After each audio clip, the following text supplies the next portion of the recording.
Welcome to the Member Roadshow, episode number 167. My name is John Morgan. Cold Coffee is with me. We are in Chi-Town, the Windy City, Chicago, for the first time ever.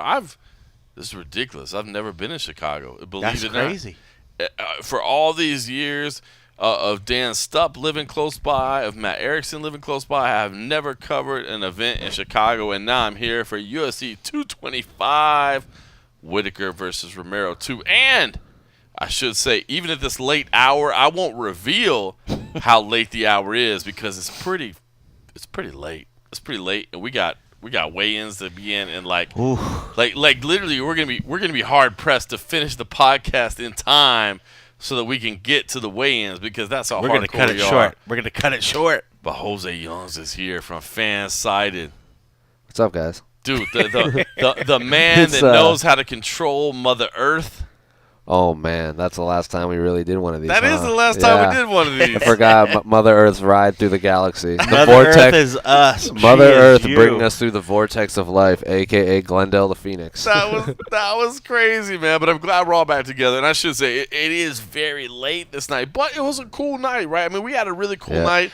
The UFC actually was really cool, man. They put something together for us. They had a media function that was at the headquarters of Constellation Beverages, which is the owners of Modelo, which Modelo is now the big beer sponsor of the UFC. So basically, not just Modelo. Yeah, and Ballast Point. We had a Ballast Point home game. Ballast Point home game. I mean, listen, how cool was that? I'm not gonna say. I mean, that was one of the coolest things we ever That was got pretty to do. darn cool. That was pretty. I'll be honest. Like to roll up in their, I guess, building / campus, whatever, and the fact that they have this room dedicated to their after work hours, their office meetings, whatever, and it was just like all these delicious beers on tap, all these delicious beers still in bottles in the fridge. I mean, let's keep it real. This company's doing it right. Let's keep it real. We would be fired because this basically said they were like, look, we have this thing, and if you want to just show up and have a couple drinks after work, you can. Yeah. And I'm pretty sure we'd be fired like in the first week. Well, self-control has never been our best. No, our best character. So that happened, and then after that, we hung out for a little bit, and then we went to Pequod's. Yeah, my favorite spot. So we have been experiencing the whole not just Chicago your favorite deep spot, dish, but well, yeah. CM Punk said, "Listen, if you want good Chicago pizza, this is where you go." And we had both the deep dish, we had the thin crust at Lou Malnati. You're talking about today? No, yeah, I'm just saying tonight. We've experienced the whole thing. We did the Lou Malnatis. Yep. We did the Giordano's. I will say this. I'm just going to put it on record right now. If I had to pick between Lou Malnati's and Giordano's, I'm Lou Malnati's all day. Yeah. All day. See, I like Giordano's, and then because I'm not from Chicago, and one of my camera woman, is from Chicago, and I was like, I seen you there. Don't do that. And I was like, I like Giordano's, and she gave me like, that's so basic, and I was like, I feel terrible now. Oh no! She's like, that's hella basic. Yeah, I mean they're very different. I mean, like the butter crust that we got at Lou Malnati's is good, but like the fact that like if you get the classic from Lou Malnati's, it's sausage and tomato and cheese. I know you're a big fan of sausage. I love me some motherfucking sausage. Good Lord. Fellas, let me tell you, I love me some sausage. And pizza. But the fact that Giordano's, it was very different. Giordano's is like it's too thicker. cheesy. It's too cheesy. It's almost like lasagna in a pizza form. Give me the Lou Malnati's all day. The Lou Malnati's is crispy. Yeah. It's nice. But we went to Pequod's night, and I will say, we didn't go there only because it was Jose Youngs. CM Punk gave us the recommendation. He said, look, if you want a spot, I get it, man. These are the two chains. Yeah. But go there, and it's a little dry, but we went there, and it was fun. It was fun. good. And I got to say, it was delicious. So if you're in Chicago, so this is what's weird. So people that may listen to the show, they'll be like, what the hell? John Morgan's never gone to Chicago. But don't forget, Matt Erickson lives right outside of town. But unfortunately, we've had some staffing issues. We've had some staff emergencies, and he was supposed to be hanging out. So this got to be my first Chicago event. And I will say this. I've never been to Chicago before. I've never. I mean, wild. I know, right? As many towns and cities in the world as I've been, I've never been. I will say this: Chicago. you've never been to Chicago ever? No, I've never. I mean, Wow. I've flown through Chicago, dozens through of the times, airport, yeah. but I've never been here. I will say this: for anybody that for whatever reason likes this show as a travel show or whatever, Chicago is dope. Yeah.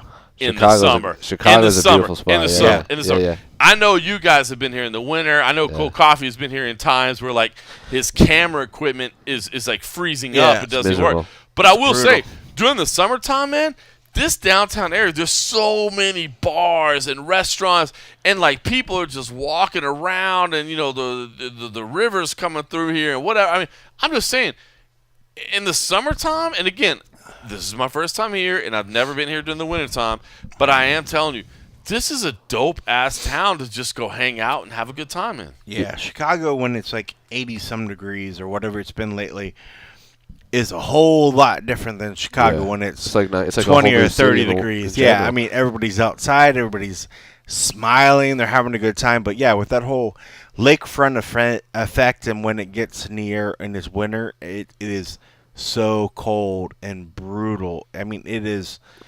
ungodly. Just the wind. Yeah, it's the wind that, and it's like, since the buildings are so tall, it's like that big vortex that just like sucks all the wind. It's like this big swirling motion, and then you come in off the subway and you walk up the stairs and you just get blasted with that Arctic wind.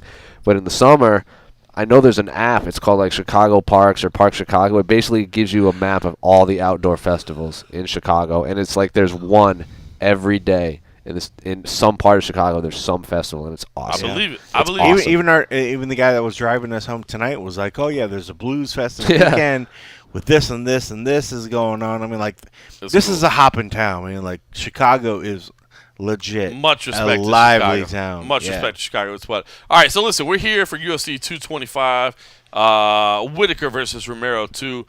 I mean, it seems weird to even give it a name, right? Because this card is so stacked. I mean, yes, normally we're only talking about the main event, but this card is just absolutely ridiculous. Let's just start with the main event. Robert Whittaker versus Uol Romero. Guys, I mean, an amazing fight. No question about it. It's weird. The middleweight division is pretty weird, right? I mean, I'm not going to lie. Like, I did get frustrated about the whole thing about George St. Pierre jumping in and, all these things changed. It frustrated me, right? But Robert Whittaker is legit, man. This dude is, he's as good as they come. It's funny because, let's just say it. We were at the media day today, right? People weren't even talking to him. And that's weird. A champion where people aren't even, like, crowded around him. And I get it because he's a guy that doesn't necessarily give I don't want to say he doesn't like media, but I don't think he cares a lot about media. I think he cares more just about his career, about his family, about his money, about all those things. He doesn't really care whether we like talking to him or all those things. So that was bizarre. And then of course Uol Romero, who is dangerous as they come. I mean, crazy. Lost the first fight when Robert got hurt. So that kind of makes you think about things. But then, he's as dangerous as they come, Uol Romero. But then he has this weird thing where he shows up this week and he doesn't work out at the open workouts because sunglasses on. He's got sunglasses on. His eyes have been dilated, which basically boils down to just having like a test on his eyes. But it just seems weird on fight week. I don't know. It's just the middleweight division is always weird, and now there's more weirdness. The eye test and no workouts, and then I don't know. What do you feel about this? It feels like 2018. Every single fight card, there's drama. Yeah, something's happened. The biggest drama we've really had is Colby's trash talk, which isn't really drama. That's just comes with the territory. Sure. The only drama in terms of fights changing is Bobby Green falling out.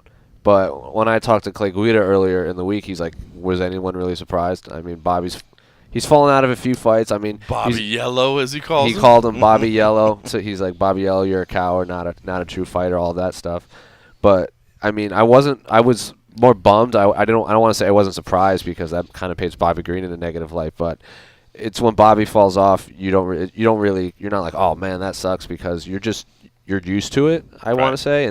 But then Charles Oliveira popped up, and I like that fight too. But that's like the biggest drama in terms of fights falling out. Yeah. And I feel like now that I brought it up, I'd say you kind of screwed us. Now that I brought it up, again, I don't want to reveal exactly how few hours we are away Sure. from weigh-ins because we're probably out later tonight than we should be. Sure. But we are just a few hours away from weigh-ins. Well, all right. So let's just say this. So we won't ruin anything with that. Give me your talk on this, Jose. Like, I mean, when I break down this fight with Whittaker and Romero, right? Like, I mean. Look, we already saw Whittaker beat Romero, and he did it over 5 rounds. And man, Whittaker looked good. You know, you go back and watch that first fight, and Whittaker definitely got hurt very, very early on. He had some issues there, and he gutted through it. And so part of me just says it's that easy to break it down, right? I mean, look, we already saw Whittaker go through issues, and then he beat Romero the first time around. Now that we know technically he's at 100%. I mean, maybe he could experience an injury again, but and man, he looked good, dude. We watched the open workouts the other day, right? I mean, how good did he look? He looked fast. He looked quick. He looked strong. Mm-hmm.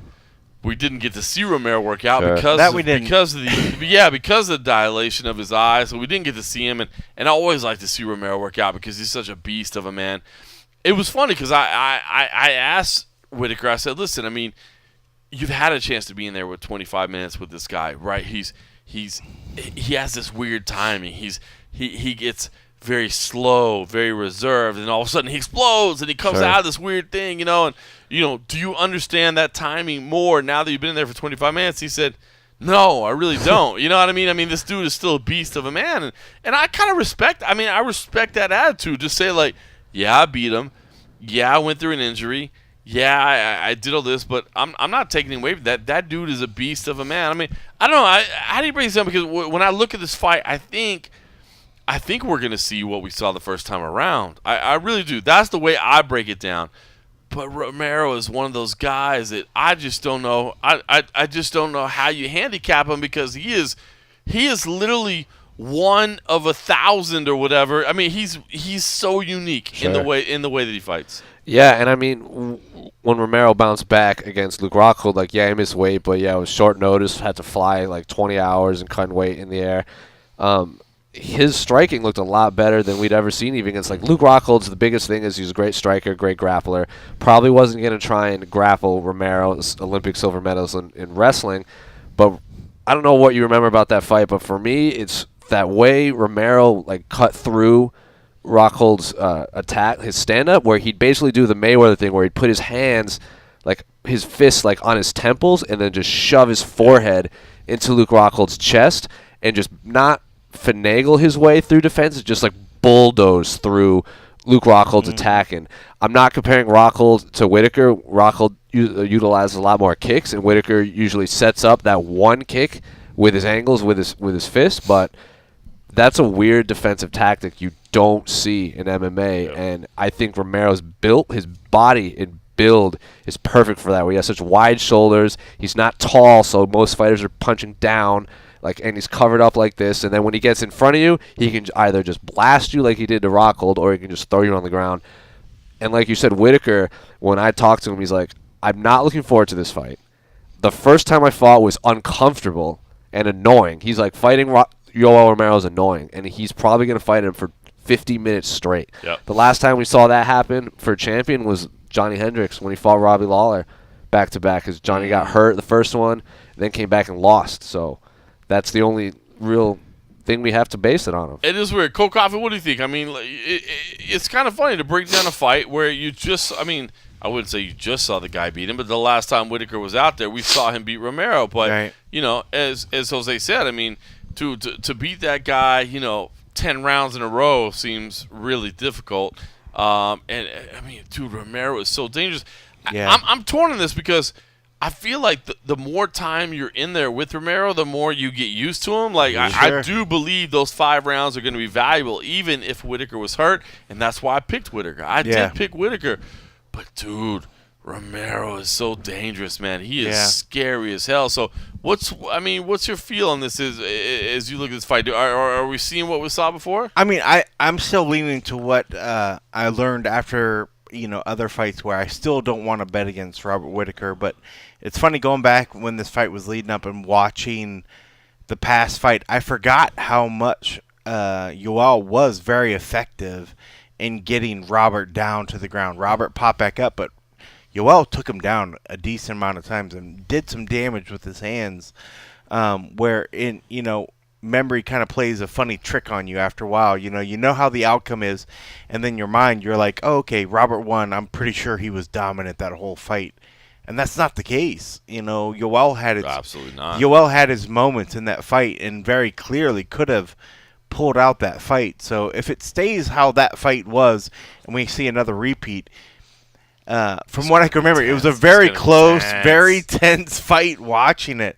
But I still trust the fact that, and I was very impressed with the fact that, because I don't remember watching that fight happen thinking, wow, Yoel's tired. Right. Yoel's out of it. Like, even, now when we think about this fight, we keep thinking Yoel's going to tire out. He's going to whatever. But I don't remember that happening. He slowed down, but he was reserving. But he was still there. And he was dangerous. Yeah, and that's the thing. So if that's the case, and he's learned upon that fact, he's probably going to be even more dangerous deeper into this fight than what we saw the first one.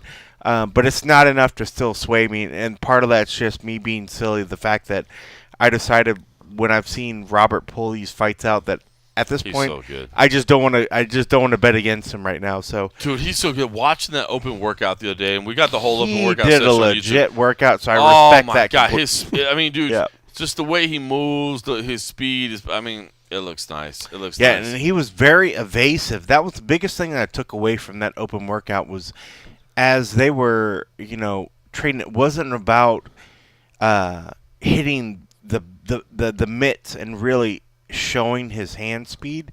To me, it was more about it was movement of the feet, but it was also movement of his head. He had great head movement throughout that whole thing. So for me, that felt like that was the biggest thing that he probably continued to focus. That was one of the things we saw in his last fight.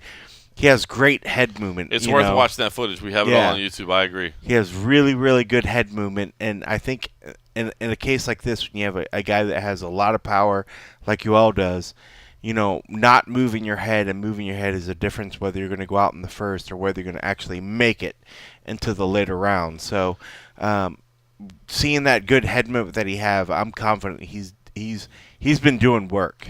I think we're in for another tense 5-round fight. No question about it. All right, let me talk to you guys about the co-main event, because here's what's interesting about this whole week to me, right? Like, we just talked about a fantastic main event, but I really don't feel like that's what people care about right now.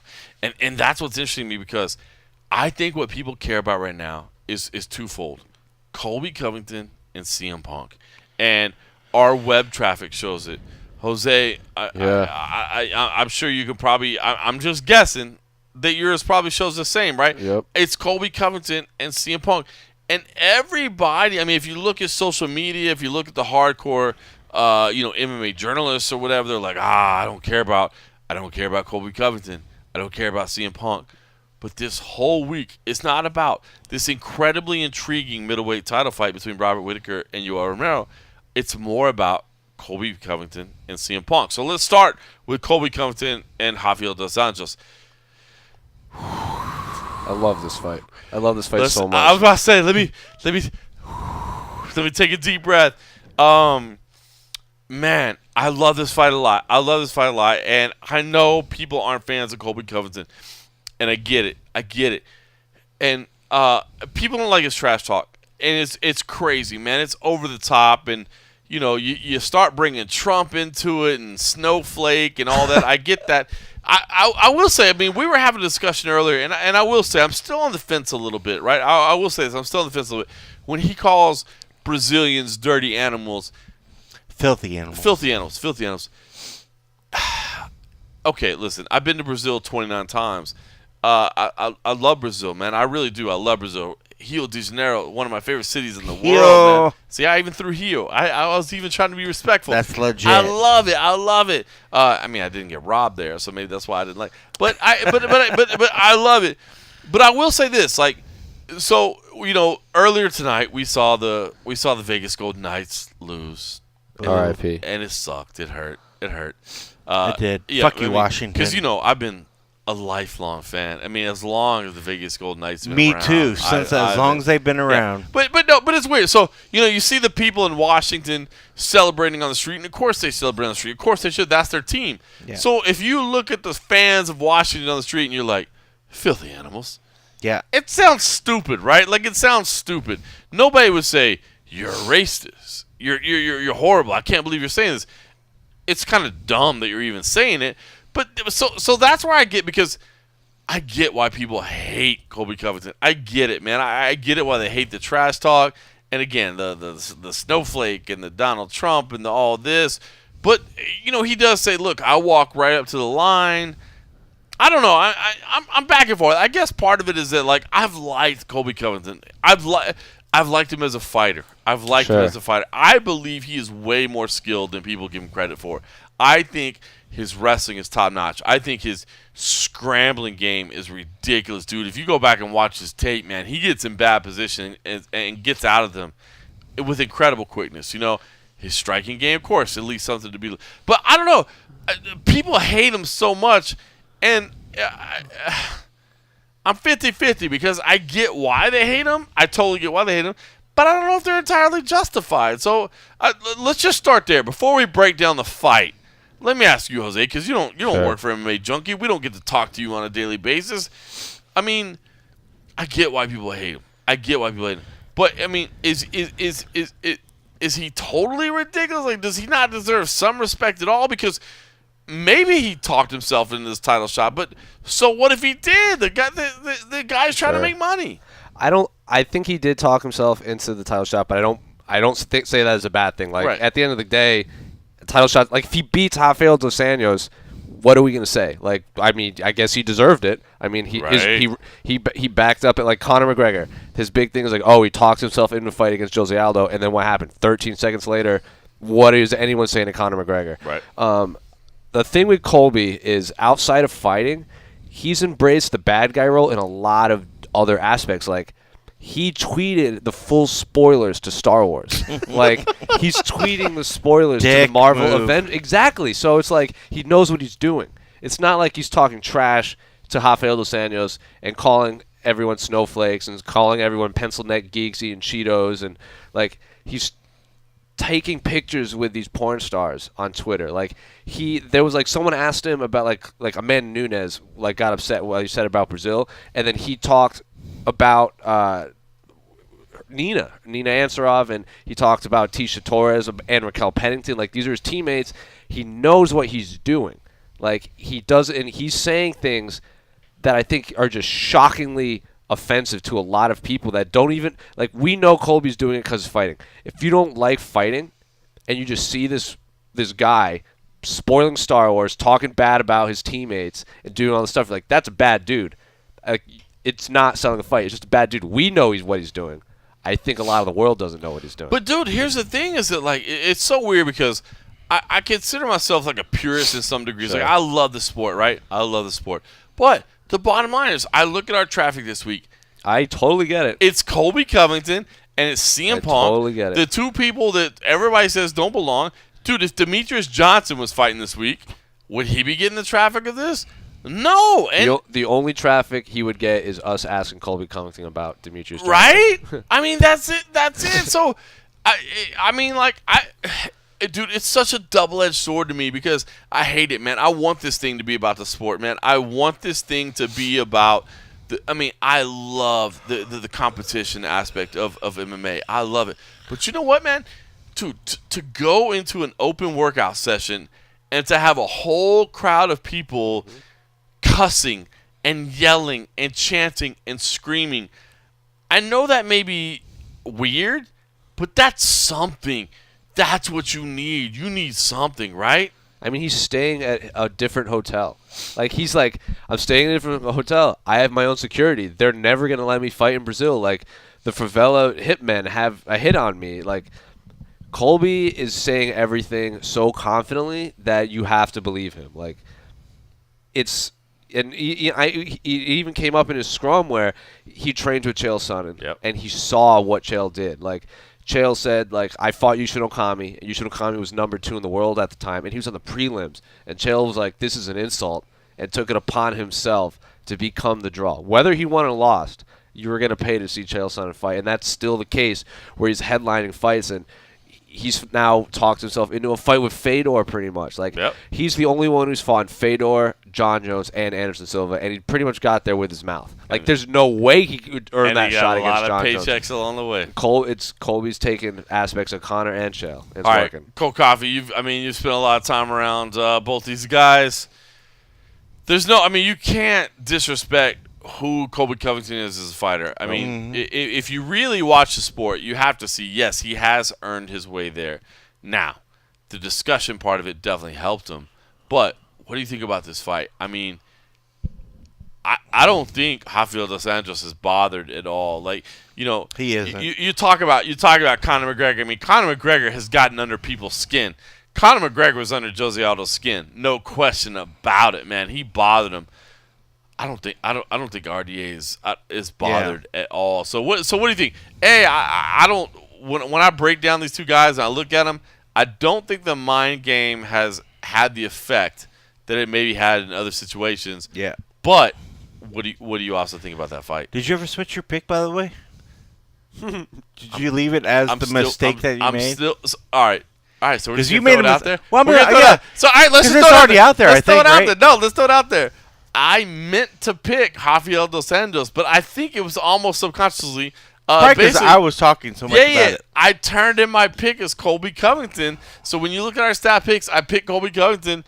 But when you pointed out to me, and you pointed out to me, you were like, bro, did you mean to pick Colby? And I was like, I didn't mean to. Because you're like, no. But you know what? But I'm like, now that I did, I'm going to stick with it. So yeah. I'll be honest with you. I'm torn. Because I think the easy pick is just like, bro, RDA is too good. He's too good. Look, and I do believe RDA is the better striker. I will say this. I've heard a lot of people say, and RDA is a black belt. Dude, if this fight goes to the ground, I think Colby has no problem. I think Colby can hold top control. Yeah. I know that the RDA has great jiu-jitsu and all that, but if Colby can get the takedown, dude, I believe he can just hold top position and stay out of submission. I mean, you go back and you look at what Usman was able to do to Damian Maia. You take a top-level jiu-jitsu guy and you take a top-level wrestling guy, and it negates it. It just takes it out of the picture. They can get away from all that deep, dark waters that everybody's afraid of.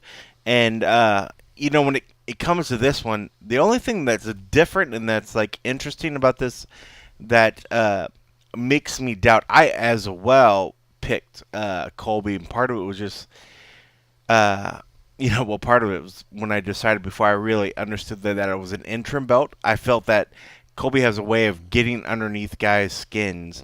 And then I was realizing that it's an interim belt. Then I started getting a little bit worried that whether he was going to, unfortunately, our favorite guy, Cowboy Cerrone, would maybe pull one of these things where something happens in the big moments and he doesn't really show up. And there's still very, very real chance that could possibly happen. But in this case, I still think Colby has a lot of dangerous weapons that most people aren't accounting for.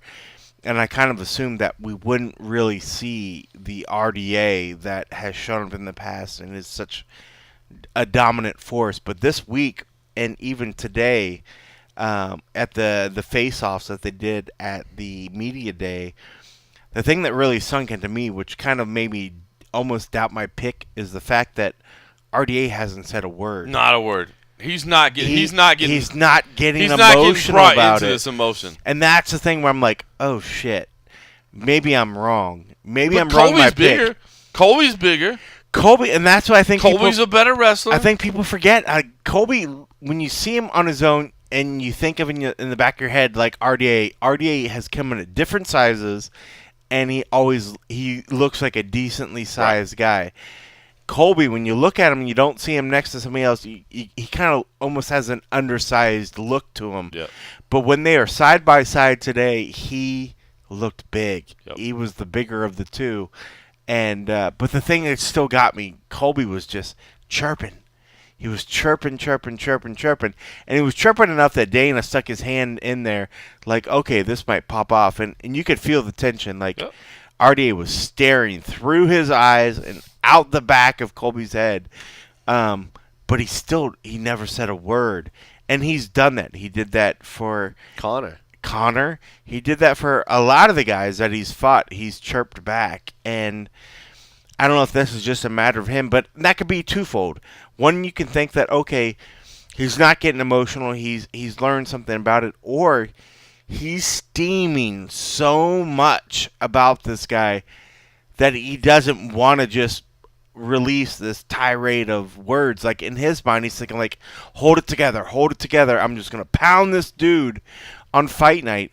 And that's not being in control either. Right. Just the fact that he is quiet doesn't mean that he's completely in control with his emotions, but he at least looked it. I'm excited about this fight. I'm excited about this fight, and it's easy to just look. I get why people hate Colby. I get it. I totally understand. I totally get it. But if all you're doing is sitting back and going, Colby sucks, I can't wait to see this guy lose, like, bro, you're just missing the wrong guy. Like, he's got skills. So he does have skills. But I can see why people are. Oh, I totally get why people hate him. And to prove why people hate him, let's just play the interview. You and probably the best thing to do. We got to sit down and talk to him for a little bit. Let the people judge for themselves. That's what I say. We tried to have like a normal discussion. You can't have a normal discussion with Colby. No. Colby is should we say that he's different off camera or on camera? Yeah, I mean, he is. Well, he is, but he's different off camera. I mean, he is and he isn't, though. Oh, he's the same guy, but he knows when to turn it on. Yeah, but when you're done, isn't that the point? But when you're done doing an That's the interview, point. it's not like you just ask him, like, all right, so what's for dinner or whatever. Right.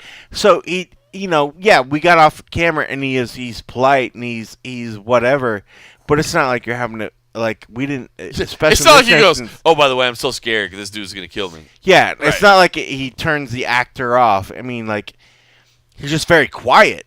He was very quiet. I mean, you saw that and if video. anything, that's it, is that he's quiet. He's quieter than what he seems. That is true. I mean, you saw that, I think it was Anatomy of a Fight backstage at UFC 223. They were following Habib around, and it was before that big press conference with, like, all the fighters on stage, and Kamaru and Colby, they obviously weren't fighting each other, but they were in the back. Yeah. And Kamaru is just chirping at Colby. Like, we're next to each other now. What you going to do? What you going to do? Why aren't you saying nothing to me? And Colby just stood there quietly, just looking at him and just like shaking his head. He's like, I don't care, because as soon as he's on the stage, turns on. What? Yeah, that's it, because he's like, dude, because we're not going to make any money back here. Sure. You know what I mean? We can argue with each other behind the stage. But all I we also want. said, too, I think Kamaru's in his head. I do too. Oh, I think he's in his head. That'd be a tough fight. Like, For when sure. that fight finally happens, then we got some shit That's to a talk fight. about. It's going to be We got some shit to talk about. Like, Kamaru's in his head, because I guarantee if it was anybody else,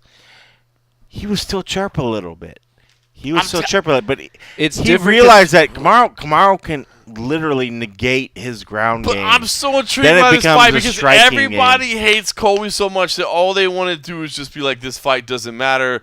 RDA is going to smoke him. And it's possible. Look, RDA can come out there and flatten him in the first round. It's possible.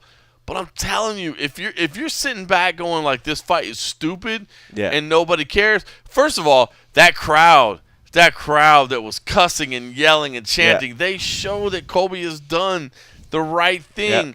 And dude, I'm telling you, he's a better fighter than people want to give him credit for. I think this is a close fight. He does. He's got good hands and he's got great wrestling. I mean, I wouldn't say that he's got the best jiu-jitsu, but when you got good wrestling, you don't need good jiu-jitsu, because if you're not a jiu-jitsu guy, all you need to do is stop the jiu-jitsu and impose your game plan. And he's gonna get touched. Dude, I'm telling you, he's gonna get touched up a little bit. But if he gets those takedowns, because if he gets confident and if he gets a little cocky out there, that's the part that he's got to be wary of. Because if he thinks he wants to just stand and bang and that RDA doesn't have the power to hurt him, that's going to be his downfall, because RDA has a lot of power. Damian Maia was successful on the feet against him. I mean, that's a big deal. But I've been saying for a long time that Damian Maia has better hands than most people give him credit for. Like, Damian Maia's going to eventually, before he's done, knock somebody the fuck out. It would have been cool if it was Colby, just so people would see. that he has it, but it just goes to show that he's a little bit overconfident in his chin, and he's a little bit overconfident in his stand-up skill. Whittaker and Romero is going to be another sick fight. I think it's going 5 rounds. Again, I think it's going to be another tense battle. And then we got Colby Covington versus RDA, which means I think it means all. That's going to be a great end of the night. All right. So here's Colby Covington. We got to sit down with Colby Covington, and hell, why not listen to this guy? Colby, you've been working to a UFC title shot since your debut, man. I know you always thought you'd be here. Now that you're here, a couple days out from this opportunity, what's the emotion like? What does it feel like? Oh, it's a great feeling, man. This is everything I dreamed of. How ironic that it's, the same day as the anniversary of D-Day, the day that the Americans invaded the beaches of Normandy. And just like that, I'm going to take the fight to this filthy animal. And, I salute this fight to the men and women, the brave men and women of the U.S. who fought and lost their lives at the beaches of Normandy. Critics are going to say that you talked your way into this fight, right? I mean, how do you feel when you hear that this is all about show, not necessarily that you earned your way into this title fight? How do you feel when you hear that? I just have to laugh. I just have to call them a nerd because those are the same people that, have an opinion about everything. Obviously, their feelings are hurt, so they're letting their feelings dictate their judgment. So, that's their opinion. I don't really care about their opinion.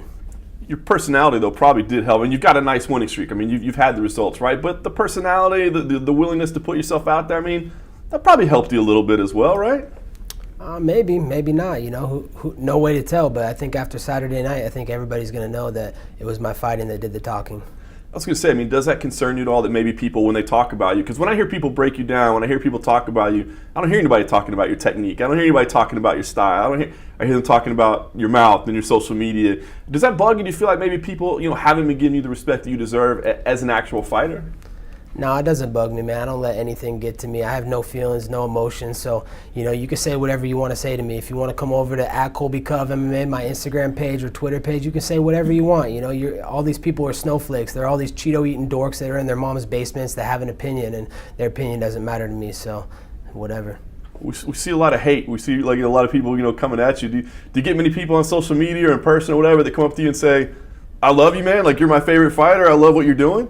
Oh yeah, for sure. A lot of the things that I say to the fighters and the fans and everybody else, are a lot of the things that a lot of the fans think. So I'm just saying and expressing for a lot of people that don't have a voice and saying something that they wish they could say. So, I do have a big following, and a lot of haters, they're just confused fans. They end up turning eventually. I've had so many fans that after the Dong Hum Kim fight, they hated on me, and then after leading up to the Damian Maia fight, they're like, "Oh, we love what you're doing. We understand it." So they all eventually turn, and so. That's just part of the process. Championship belt on the line. We know it's an interim title. Give me an idea what that means to you, because some people, hey, it's a belt. On the other hand, I hear people say, well, it's interim. It doesn't. What does this title fight mean to you? It's everything, because it's the undisputed title in my opinion. Tyron Woodley ducked me for a reason. He didn't want to fight me. He's letting this Brazilian take this ass whooping for him. So he's over gossiping about the Kardashians and Justin Bieber on TMZ. He doesn't want to fight no more. He piggybacked his way to get those big pay-per-view draws off Conor and off John Jones. So his time is come and gone. My time is now. I know you can't look past what's at hand here, but I mean, do you think about that Woodley fight at all, and the opportunity to kind of unify the titles? Because I mean, he won't say your name. He's trying to, I guess, not discuss you whatsoever. Are you thinking about him at all? Of course, man. I think about him every day. This fight's been set up. The groundwork is in. So I'm definitely thinking about melting him after I finish Rafi Dos Nachos this Saturday. So Tyron Woodley, you got nowhere to run. You got nowhere to hide. It's time to come give me my belt. Obviously, you're confident in yourself, but I feel he's got some skins on the wall, right? He's accomplished some things. When you take maybe the hype out of it or the nationalities out of it or anything like that, I mean, when you just look at the guy as a fighter, I mean, is there anything that impresses you? What do you see in him? I see a lot of weaknesses. If you look at his record, it's a padded up record. He's 3-2 in his last 5 fights, and 2 of those fights are at welterweight. I'm 5-0 at welterweight. So, he beat a one-legged Robbie Lawler who has the most significant strikes to the head in the UFC history. So that's not impressive. He beat a guy, Tarek Safin. Where's he been? No one's heard of him. He beat a guy, Neil Magny, who's getting beat up by lightweights. He can only beat jobbers from Europe. So, I don't see much in Ralphie, and I can't wait to send him out on a stretcher this Saturday. Have you guys crossed paths at all? I wonder what the interactions have been like. Is there any measuring each other up? What's fight week been like? Fight week's been good. I get my own hotel. I got my security team behind me. So, I'm away from all the fighters, all the drama. I just get to focus on what's at hand, and that's winning my belt this weekend. For you to be stationed at another hotel, that doesn't happen a whole lot. I mean, what does that say about you? Or did you think, I'm cool with this? Do you hate it because now you don't get to go out there and maybe mix it up a little bit? What do you think? No, I love it. I'm obviously the biggest name in the game. My name's in the headlines every weekend. I'm the talk of the UFC. Whether it's hate or love, it's all the same thing to me. So, I love it. I embrace it. It's part of the role, and it's everything that I came here to do. The trash talk, the pre-fight. I mean, do you feel like that's part of the game? I mean, is it a little bit of mental warfare, or is it something you do just to entertain yourself? I mean, is there a strategy behind the way that you conduct yourself? It's just me being me, man. I have no emotions, no feelings. I don't care what people think of me. That's why I'm different from Conor and guys like Chael. I'm not here to make fans. I'm not trying to please people. I'm doing whatever I want, because that's what bosses do. So I'm not here to make people happy. I'm here to make money. It's a little bit down the line, but you unify these titles. Your guy Trump's in the news right now, not having champions at the White House. What do you think? Would you be willing to accept an invite? Would you be the first maybe UFC champ to go to the White House? I'm definitely going to the White House, man. I have to say, what's up with the Philadelphia Eagles, man? What a joke, man. They live in the city of Liberty. I mean, the Liberty Bell's right down the street. Their mascot is the eagle. That's the American flag's mascot. I just got to say that the Philadelphia Eagles suck, and I can't wait to take the belt to White House, to the Oval Office, and put it on Trump's desk. What would winning this title mean to you? I mean, because I wonder, you said it might shut up silence some doubters, some people that are critics. Is that something you want to see to prove to everybody, that, look, I'm not fake. I'm not just a talker. I'm a fighter. Does that matter to you?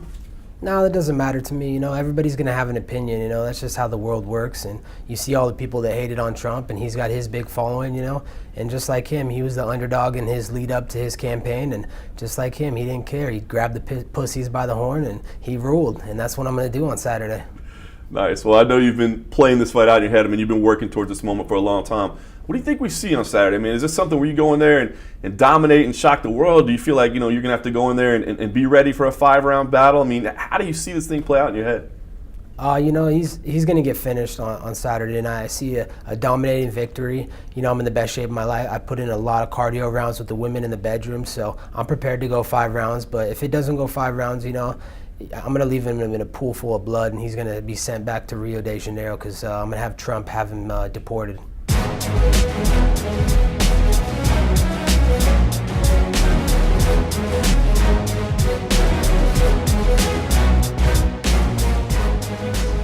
Welcome back to MMA Roadshow. That was Colby Covington. Come on. Who gives you Colby Covington like that? If you like what you listen to, do us a favor. Log into iTunes. Make sure you subscribe. Leave us some feedback. Or send me a check. Dude, we've had some great feedback here. I missed these the last couple weeks, so I got to check these out. Chi-Town MMA said, listen, I've been an avid listener of the show for a year now. John's insight, knowledge, and enthusiasm in MMA is second to none. I love every aspect of the show, especially cold coffee. What? That's right. He then says my only gripe would be Fiasco Jones. That guy is just too loud and but too hey, much. we all have those he friends. often sounds like we all he is have whining rather than talking. But I mean, awesome. He's our guy. We all have our friends. Listen to Odd Normal if you like Fiasco Jones. Dude, that's the thing. Fiasco has his own little podcast called Odd Normal, and I'm telling you. All right, enough of that. Wesley Wise says, love this podcast. He stuck his hand up in my Morgan face. is a top-notch journalist, very knowledgeable, and he's found a great compliment with co-host Cold Coffee. Oh, does he also talk about No, hold on. He says this. Sometimes the show runs a little long with the rambling, but for the most part, it's just the right blend of MMA rants, analysis, and interviews. Best part is the pre- and post-fight interview audio with the fighters. Please keep this coming. I miss many of the videos, but always catch the audio. The post-fight content is terrific. We have ideas there. Keep up the awesome work, guys. Highly recommended. And then Rod1042 just says, always deliver. So, thank you, fellas. Strong feedback. So, listen, if you want to give us 5 stars like these people, please do log into iTunes and tell us. if you want to give us motherfucking 6 stars like we gave the Lyft driver tonight because we were drunk on our way back. And she played Prince. She pulled out the Prince. That's just Prince, Purple Rain. Yeah, that which is my favorite. It's like one of my favorite karaoke stars. But the fact that let's give props to Prince, one of the greatest artists of all times. Happy birthday! But wow, that was good shit. Yeah, she pulled it out. Oh, you were saying that. What? The Prince was good. Well, no, and the Uber driver was good too. All right, listen. So listen. Before we go back into 225, I did want to ask you about this. And Jose, I want to ask you because I don't want to steal your thunder because you've had a chance to really talk to a lot of the fighters this week. But the weigh-in issue has been a big thing, right? Dana White earlier this week was on the UFC Unfiltered podcast, and he said, "Listen, we're trying to get rid of the early weigh-ins. We're going to change some things." And listen, I tweeted about it, and I'm not a guy that I don't tweet a lot of my feelings or my opinions on stuff. I probably need to do more of it. I don't know. I feel like why should I tweet about something? I don't know. I need to change that. I've said that. I've said that like I need to be more like write about more stuff and say about more stuff. But this was something I felt so strong about that I actually tweeted about it. I was like, listen, we can't just change things back to the way they used to be. Like it wasn't good. And my biggest thing is that, like, look, I don't care what time the people weigh in. I really don't. 9 to 11, whatever, 11 to 1, 1 to 3, 3 to 5, 5 to 7, whatever it may be. The thing that I don't like about the old system is that what guys used to do is they used to have to come in. They used to have to make weight, right? They used to have to make weight in front of Burt Watson or whoever else, and then, sit there for an hour and then go to the arena and still be on weight and sit there and wait. And then, and hours they had to be on weight. The new system, I get it. More people are missing weight. It's happening. More people are missing weight. Statistics show out. Mike Bond has shown the statistics bear out that more people are missing weight. But I don't think that just going away from it fixes it, because the thing about it to me that makes a lot of sense is that the way it's set up now is that guys can be sitting in the sauna, they can do what they have to do, and then as soon as they realize, oh shit, I'm 155 or I'm 170 or I'm 185, they can run down to the scale, they can jump on the scale. Literally, they're there for 5 minutes tops. They drink some water. They start eating. Yeah, not even that. And they're done. So we're talking about guys and gals being miserable for hours versus, miserable for 5 minutes. Now, listen, I've had some discussions with people online. I get it. The best situation is nobody cuts weight at all. But nobody's figured out a way yet. Nobody's figured out a way to make people stop cutting weight. So understanding and believing that they're probably going to cut weight, I just think that going back to the old way makes no goddamn sense whatsoever. And I've been listening, I've been watching, I've been hearing. You have talked to damn near every fighter that's here this week, and because we've been working together side by side or whatever. Bottom line is, every time I've heard you, I have yet to hear one person say, "Yeah, this system sucks." Am I wrong? Yeah, it's been pretty. I asked almost every single fighter, and I asked Coach Perillo, Zahabi, Mike Dolce, and Coach Mike Brown all their opinions. The coaches were a little mixed. They were like, "Oh, whatever is comfortable with our fighters." They kind of give the diplomatic answer. Mike Dolce was hot about. He really wanted the early weigh-ins to stick around, but in terms of the fighters, a lot of them were like, "Yeah, I'll do whatever the UFC says, but if I had a choice, I would 100% want to weigh in the morning." Megan Anderson was fired up. She's like, "No, we need to keep it in the morning."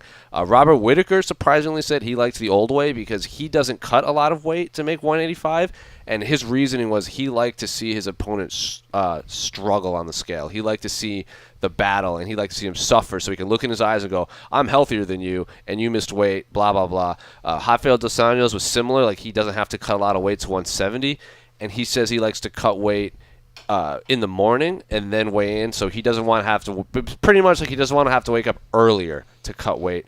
Carla Esparza says she only cuts like 4 or 5 pounds, so it didn't really matter to her. And obviously heavyweights, it doesn't matter. They were more concerned. Of course. They were more a lot. Curtis Blades, for example, was more concerned for his teammates. Is like, I see my teammates suffering, and I know they would rather weigh in the morning. But it all came down to they like to weigh in, like you said. Like they only have to be on weight for like maximum 5 minutes, and if they're on weight for 5 minutes, that seems a little weird. There might be a line for weigh-in, but like 30 seconds and then 36 hours to rehydrate. Right. I talked to Shorty Torres in Utica, and it was the first time he'd ever had 36 hours to rehydrate, and he had to lose 26 pounds in 9 days, and then all of a sudden he's like, whoa, I have a day and a half to rehydrate. This is awesome. And I asked him, and he was like, there's no way I could go back to the old way. After doing this once, after doing it once, he couldn't go back to the old way. Same thing CM Punk said. Same thing Mike Jackson said. So, yeah, it's safe to say fighters want to keep it the early morning weigh-ins. I just say, and here's the other thing that I say, and again, I'm not a guy that likes to be like, I'm the one that knows all the right answers, but I feel like I've been around the fighters a lot,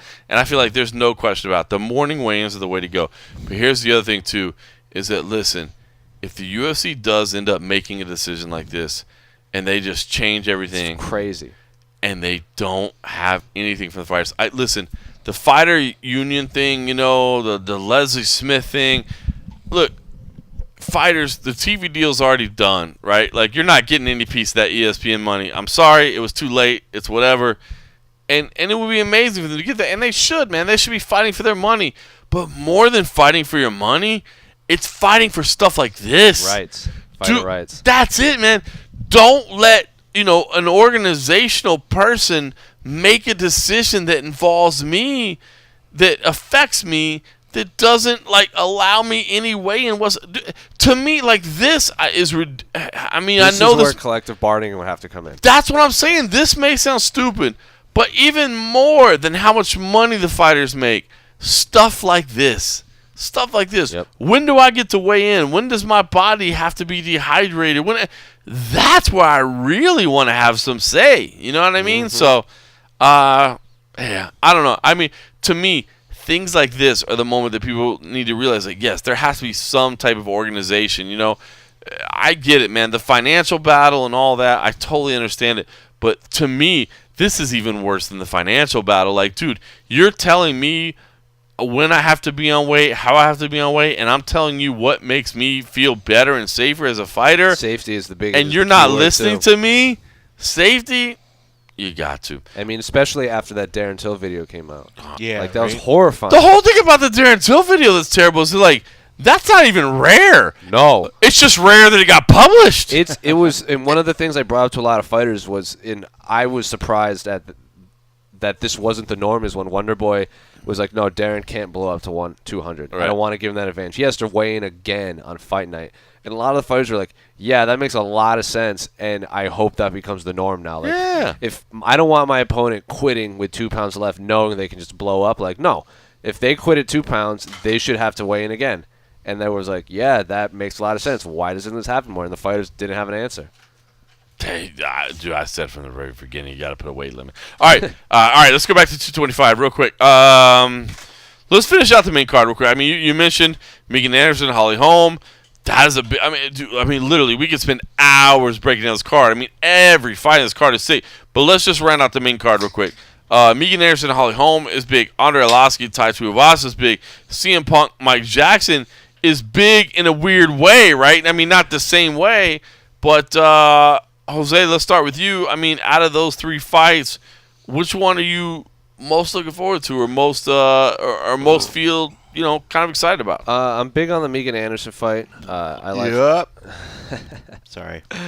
I always like watching Holly Holm fight. The women's featherweight division, I think, deserves, this is the first fight where the winner is I don't want. Holly said she wants to go back to bantamweight, but she's a big bantamweight. Yeah. Megan Anderson is a legit featherweight. Dude, she's not going to 135. How big is she?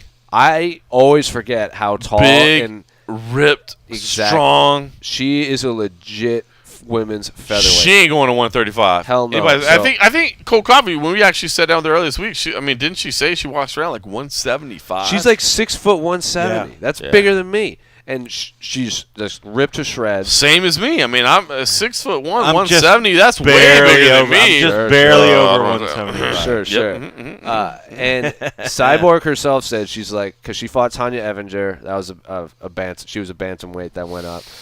She fought Kuniskaya, who was short notice, like jumping from Invicta. Like, she's really excited that this seems to be the first true #1 contenders fight where she knows she's fighting someone that deserves the fight.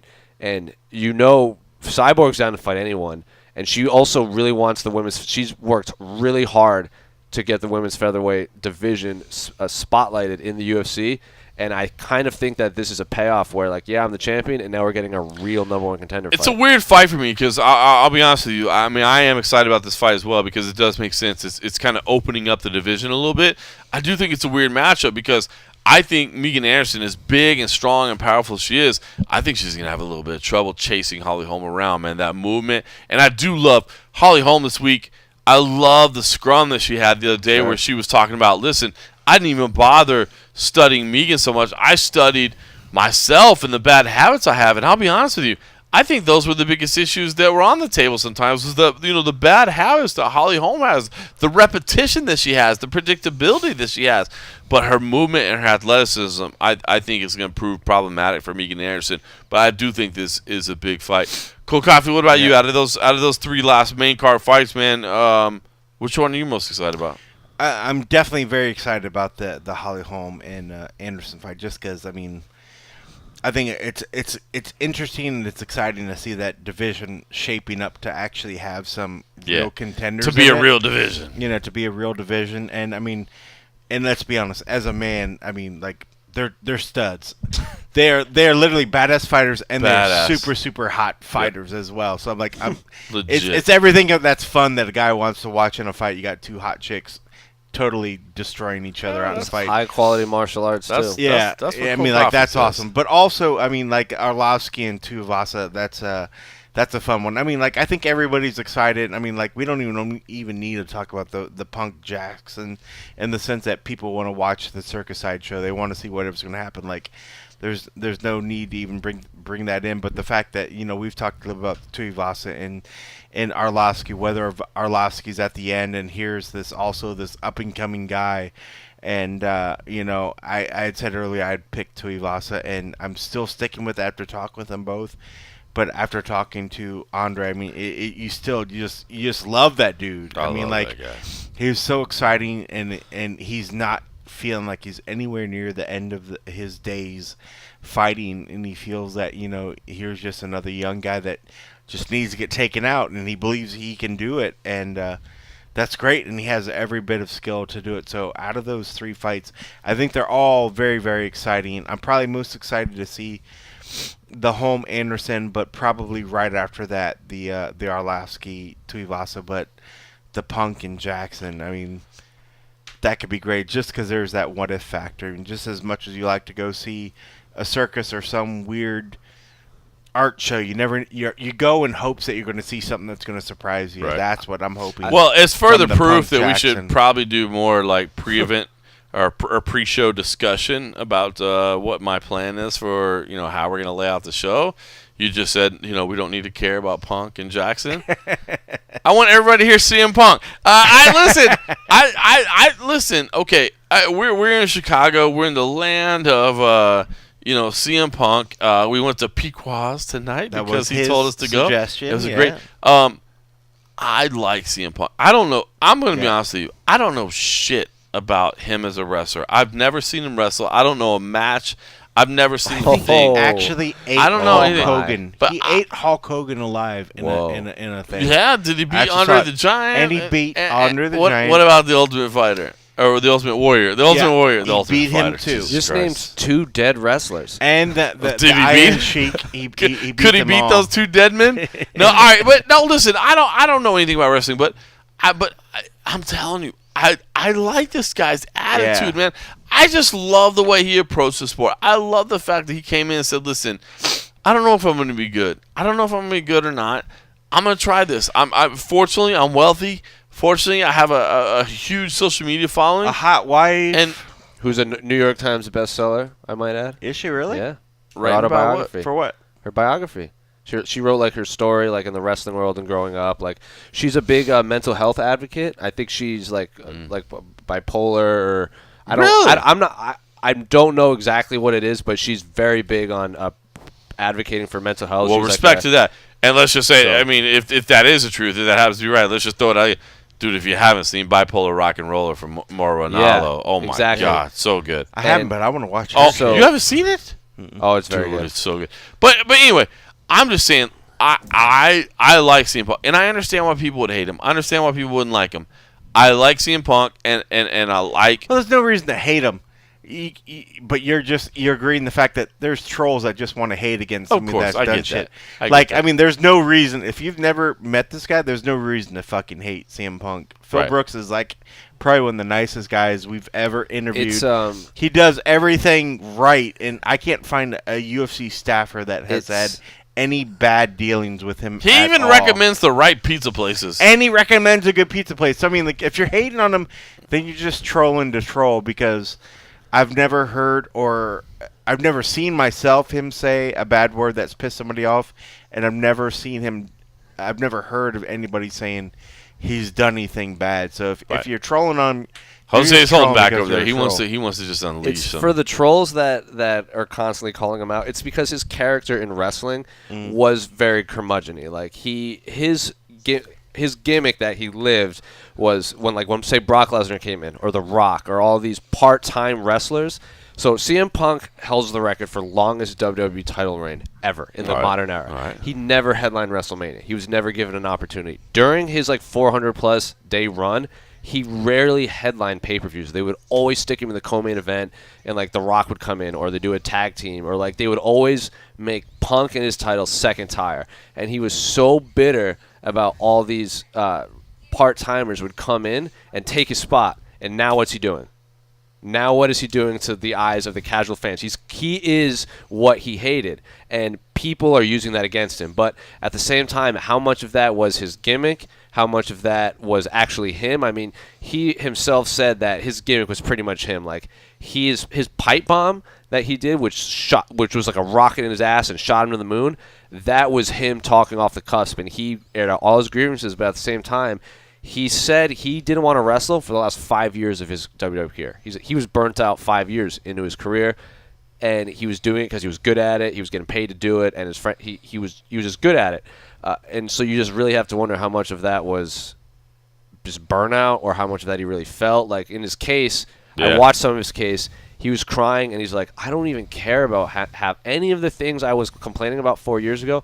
I don't care about it anymore. I just want to move on. I'm over it. He said he's over it. So I think a lot of the trolls are just used to that angry, aggressive, curmudgeon-y, bitter CM Punk from wrestling, and that's just not him. They don't know the real him. I agree. So, listen, I had a chance to sit down with him earlier this week. Again, I don't know much about him as a wrestler, but I just like the dude as a human being, and we had a little discussion, and here's what we heard.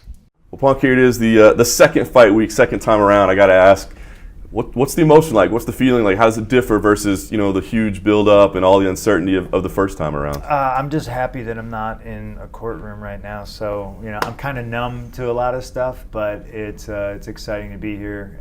It just means I'm 1 minute, 1 hour, 1 day, one step closer to fighting on Saturday. Let's talk about that courtroom just real quick. I mean, Okay.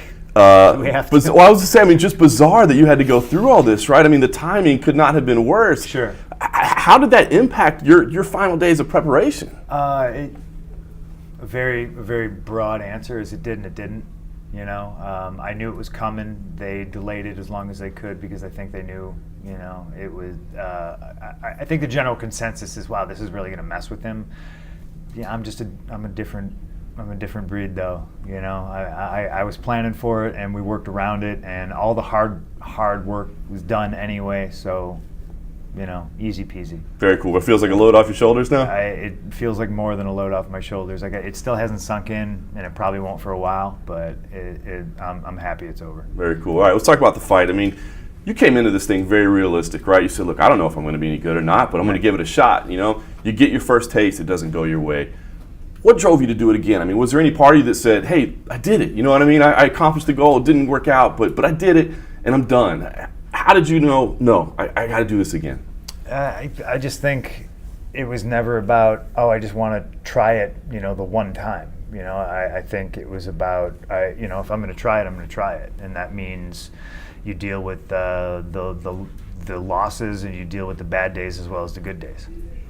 That first experience, I mean, you're no stranger to crowds, you're no stranger to cameras, big arenas, but what was the feeling like? I mean, were there nerves? Did it feel different than you expected? I mean, reassessing everything now and being able to step back, I think I was too chill. I think I was too relaxed, Like I was just waiting for like the super anxiety and the nerves to kick in, And it didn't ever really happen, Like obviously the first big oh shit moment is, oh, he's got my hips. Hey, all right, like I'm in trouble. But and I don't know either way if that affected me, and I can't say if that was good or bad. It's just, it's something I've never done before. So it's like I have that under my belt now. Going into this, I do believe just the experience of the one time, even though it was a loss, I think it's going to help. No doubt. What was the conversation like with Dana and the UFC to get this again, right? Because, I mean, you had to come back and say, hey, thank you. Can you give me one more shot? How did that go? Were they receptive? Did you have to convince them? What did it go like? I mean, the next day I told Dana I was driving home from Cleveland, and I was stopping at every rest stop along the way and just eating whatever I could. A steady diet of just pumpkin spice lattes and whatever pastries the Starbucks had. But I texted him, I apologized. I was like, yeah, sorry, I shit the bed. On to the next one, let's go. And, and he was just like, bro, it's your first fight. Don't worry about it, And I can't remember the exact conversation, but he was receptive. It wasn't like, I'm pretty sure I was very self-deprecating, and I said, if you want to cut me, I understand, but, I'm going to fight again, so. Was it a blow to your ego? I mean, here you are, you're this massive superstar in another realm, and then you come into mixed martial arts, and you don't get that level of success right away. I mean, was it a blow to your ego at all? Was it difficult to stomach? No, I think, obviously everybody has an ego. I think people's perception of me is that I have a huge one, but I really don't think I do. And you just called me a superstar, and I don't view myself through that lens at all. Like, I get it. Like, I did some stuff, whatever. But when it comes to all the stuff that I think maybe MMA fans think matter, like, oh, being on the pay-per-view, being on the poster, I'm whatever. I'm more like, if I can fight earlier, I would like to fight earlier, because I try not to train at 9 o'clock at night, and I'd be showered and, elbow deep in a pizza and a pint of ice cream before y'all get into the building, so why are you mad? Are you surprised that people have been in such an uproar over you're on the pay-per-view? No, I get it. I get it, but I also, I think it just comes with perspective, and my perspective is, the hell are you so mad about? If you don't think I would trade my spot, whatever. I don't care. I think, at my best, I'm just like, whatever. And if I feel like being argumentative with them, and half of them are trolls anyway, why do I understand the fight game better than people who have followed it for however long, or right. People who are in it? It's just like if you're on the card and you're not getting pay-per-view points and you're on the pay-per-view, you don't want to be there. You want to be on the prelims. You fight earlier, you're done quicker, there's more eyeballs on you, and what's the difference? Yep, makes sense to me. Talk to me about the focus since UFC 203. I mean, so you knew right away, this is a continued journey, I want to do this. I mean, were you back in the gym right away? Did you take a break? I mean, what was the path like, and what was the focus like? I mean, you have a steep learning curve, right? I mean, you're learning on the highest level. So was it just basic techniques? Was it mental? I mean, what's been the focus of getting from there to here?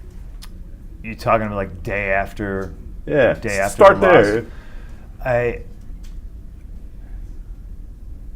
I was back in the gym right away. I didn't take any extended breaks except for injury, and then you're injured and all you want to do is train. So it's it's a mind trap. But the goals are always the same, and it's very basic and it's very easy. I don't have a problem that an Anthony Pettis has, or a Gerald Meerschaert, or any of these high level guys that I train with have. They're not trying to tweak something or work on something. I'm just trying to get better at everything. pretty basic and it's pretty easy, you know. So the drive is always there to do the work, to get better, and you know, from then until now, the biggest change is seeing and actually like feeling, instead of just the coaches telling me, hey, you did this right, hey, you're getting better at this, because a lot of the times, you know, it's not like I'm watching training footage of myself. So like I trust what they say, and if they tell me, hey, you did this good in sparring, or you did this different, and then I don't feel it, it's hard to process it. But this time, the experiences are exponentially different when I'm actually catching guys, you know, and you know, what happens in the gym stays in the gym. So, you know, it's neither here nor there, but like, they're just confidence boosters that occur along the way. And they're like, you know, to me, they're milestones. You see the differences in yourself. Yeah, absolutely, I do. Yeah. Fantastic. Very much. Mike campaigned for this fight, right? I mean, he was going out. When you see that, do you take offense to that, or are you like, you know, why am I the guy to get picked on, or why are you trying to worry, you know, why are you so worried about me? Like, if they'll give you a fight, they'll give you a fight. Just, I mean, what do you think when you see him out there campaigning for it? No, because I think everybody campaigns to fight me, you know, which is the kind of ironic thing. You're a bum, you don't belong in the UFC, but I'll fight you. You know, it's just like, okay, well, you know, I don't know, I get it, and it is what it is, you know, like it's the. People like to call, it's the fight game, and it's this and it's that, but really what it is just the talk shit business. So if you got thin skin, you know, it's probably not for you. And everybody, I think, just calls me out and whatever. I could care less. What are the stakes of this fight for you? Because I think, I mean, do you feel like a career is at stake here? I mean, is this like one of those moments like, I've got to prove that I can continue to do this? I mean, is it that type of moment for you, or? I definitely feel that, but it's not the weight of the world pressure. You know, I definitely feel that, like, with all the talk of, you know, like, I shouldn't be here to begin with, and I definitely should have gotten cut after the last fight. You know, I'm probably on the chopping block. You know, but who knows? Maybe not. I don't know. You know, I don't look past Saturday, and it's not like I'm tired of training, I'm sick of training, and I wish I was doing something else, or I had my eyes set on, you know, doing movies or becoming a pro golfer, or, you know, working in the mailroom somewhere. I still enjoy training every single day. I still am fortunate that can be my full-time job. I train with guys who have, you know, 1-2 other side jobs, and, you know, and I see how hard they work, and it just motivates me to work harder, because, you know, I don't got to go to work technically. You know, I get to go to the gym. So we'll have to see what happens Saturday night, you know, and maybe it's a question for Sunday morning, but I got all the confidence in the world in myself, and mostly in my team. There's people that say, I saw this experiment. I saw it, you know, great CM Punk, nice guy. They gave him a shot, didn't work out. Why do I want to watch it again? I mean, what do you say to those people? Why do they want to tune in and watch you again? I could give a fuck if they watch or not. Don't watch, you know. If you bought you know, the Kiss album that came out before they took their makeup off and you didn't like it, don't buy the fucking album where they take their makeup off, you know? It's a gimmick. Like, don't watch, you know? But you're still going to go complain about it on Twitter. I can't, it's none of my business what you think of me. I don't care. What's success for you? Is success, is it a victory, or could you maybe lose the fight but show improvements, feel better, and feel like there's moral victories there? No, because if I define success based on somebody else's opinion or perspective, listen, I could beat them in record time with some amazing like, you know, $50,000 bonus making move, and then the same people who say I don't belong here and hate me before are just going to say, oh, you didn't beat anybody. You know, it doesn't matter. You know, what matters to me is gaining the knowledge, having fun along the way, what my wife and my dog think of me, and then coaches and teammates, you know, and it trickles down from there. And I'd say, you know, like family, friends, teammates, but that's one thing. That's all one group. So those are the people I care about. Now that you've experienced this overall, I'm sure you've played this thing out in your mind. You've done it once before. You know how it's going to feel. You know how it's going to look. You know all those things. How do you see this fight playing out? I see myself taking my time and getting a little comfortable. I think that was a big thing. I just kind of need to get in there for a couple seconds and bounce around and just just be in the octagon for a little bit, you know. I think last time I was just thinking like, well, the quicker I start, the quicker it's over. I was kind of right. You know, this time it's going to be a little bit different, you know. So I'm just going to kind of take my time, you know, make sure I'm doing all the little things the right way. Orient myself to where I'm at, find out where my coaches are, make sure I can hear them, and just take it slow. And then the object from that point is to have fun.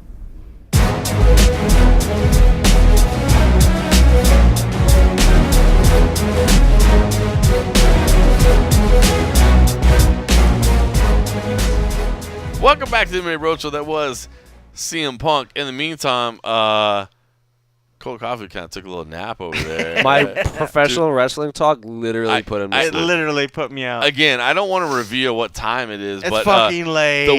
the weigh-in start in like 30 minutes is basically kind of where we're at this point. So, listen, we could literally break down this card all night, but we won't. but we shouldn't.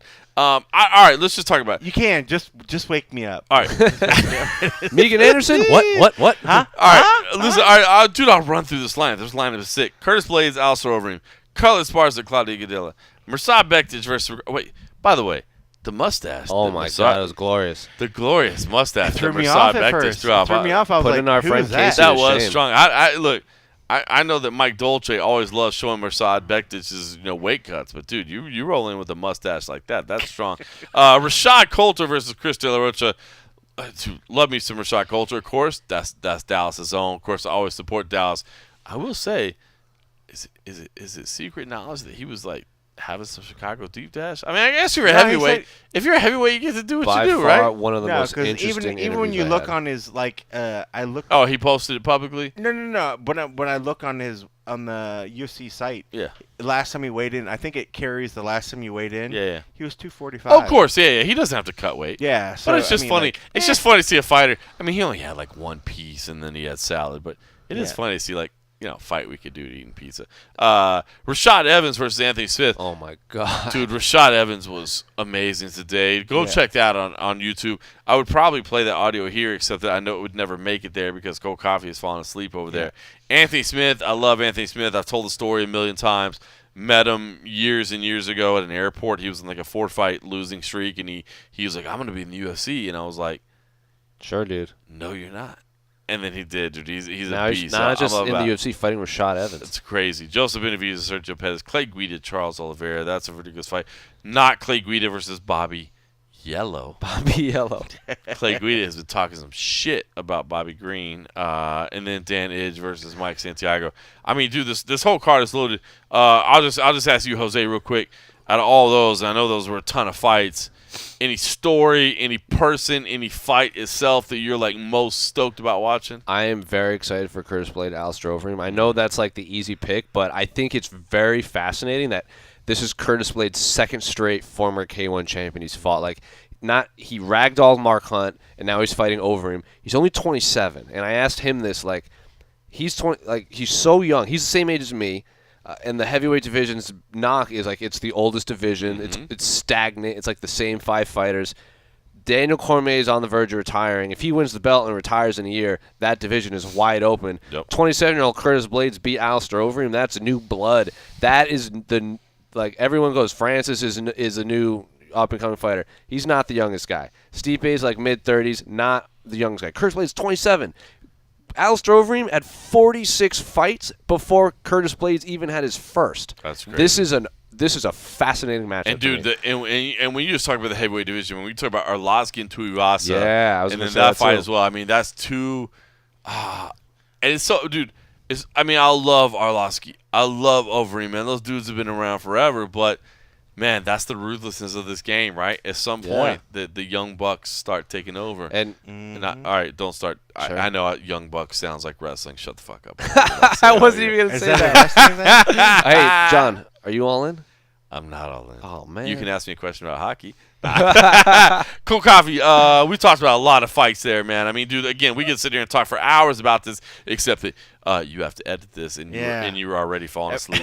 So if I had to pick one just that we haven't really talked about or whatever that I think is going to be interesting, be Clay Guida and Charles Oliveira. I do like the I think fight. that's going to be a fun little fight. Especially Clay Guida fighting here in Chicago, man. Yeah, He's pumped up. Saying the CM Guida, he's Chicago made. Yeah, I want to see. He believes that the rafters are literally going to come off the roof. Yeah. He didn't say as much, but he said that it's going to be as loud as it can be. So I'm excited to see if that is actually true, and he's got a super, super tough test against him. I remember thinking when he was fighting Anthony Pettis, I was like, oh, Pettis is going to smoke him, and Guida pulled it out. So this is another tough one that on paper, part of my heart wants Clay to win, but another part of me says that Charles Oliveira is super, super tough, and if Clay doesn't watch it, Charles is gonna submit him. But that's an exciting fight. So if there was one out of the prelims that I think people should probably pay attention, that's probably one of the ones. I will say for me, if you're listening to this and you have time, go watch the Rashad Evans video on YouTube. The Hashad, no respect nobody. He no respect. Watch the Rashad Evans. Dude, Rashad was in such a great place. I would play the audio here, but the problem would be that if I did that, Cole Coffey would fall asleep and nobody would ever get this episode and it would never be uploaded anywhere. So do me a favor, go to YouTube because, obviously I've followed Rashad throughout his entire career, man. I feel like we've been there front row, and I know his career is kind of winding down, but I don't think it's quite over yet. And dude, he was in such a good place, man. His emotions, his happiness. I've seen him in some bad places on fight week, or just frustration, or whatever. And man, he seems to be in a good place. And again, I love Anthony Smith, man, where he came from and everything he's done. So. Yeah, you do. This card is ridiculous. All right, speaking of ridiculous, I think the weigh-in's starting in about 10 minutes. So what we need to do is we need to wrap this up so that we can go shoot the official weigh-ins, shoot the ceremonial weigh-ins, because that's what we do. We got a bunch of interviews coming also that we shot over at the Constellation Beverages. We got to have a Ballast Point home game on the road. It was ridiculous. It's been nuts, and we need to stop so that we can go to the weigh-ins. Respect. Thanks for listening.